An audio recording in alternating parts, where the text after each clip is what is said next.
আসসালামু আলাইকুম। আশা করি সবাই ভালো আছেন। আজকে দেখাবো আমি বাসায় কিভাবে ক্রিস্পি চিকেন ফ্রাই বানালাম। চিকেন ফ্রাইয়ের জন্য আমি প্রথমেই মুরগির হাড় ছাড়া মাংস নিয়ে নিলাম।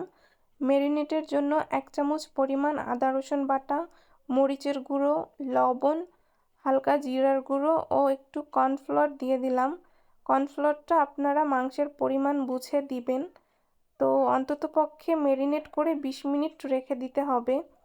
আমার হাতের কাছে যেহেতু ব্রেড ক্রাম্ব ছিল না, মাংসের উপরের ক্রিস্পি লেয়ার দেওয়ার জন্য আমি আটা এবং জিরার গুঁড়ো, মরিচের গুঁড়ো, লবণ মিক্স করে নিলাম। তো এই মিক্স করা আটা আর ডিমের মধ্যে চুবিয়ে ক্রিস্পি লেয়ারের জন্য আমি অন্তত 2 বার চুবিয়ে এরকম লেয়ার দিছি। আপনারা কিন্তু ডিমের জায়গায় শুধু পানিও ব্যবহার করতে পারেন। তো সবগুলো এরকম তৈরি করে নিলাম। তারপর ভাজার জন্য চলে আসলাম। তেলটা গরম হয়েছে কিনা চেক করে সবগুলো দিয়ে দিলাম। চুলায় সবগুলো দেওয়ার পর 1 মিনিট পর একটা একটা করে উল্টিয়ে দিলাম। আমার চিকেন ফ্রাই কিন্তু প্রায় শেষের দিকে, একটু পরেই নামিয়ে ফেলবো।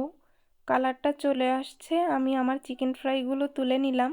আপনারা যদি আরও মুচমুচা চান তাহলে আরও একটু লাল করতে পারেন। গরম গরম চিকেন ফ্রাই টমেটো সস দিয়ে মাশাল্লাহ ভালোই লাগলো। প্রথমবার বানালাম, কেমন হয়েছে জানাবেন।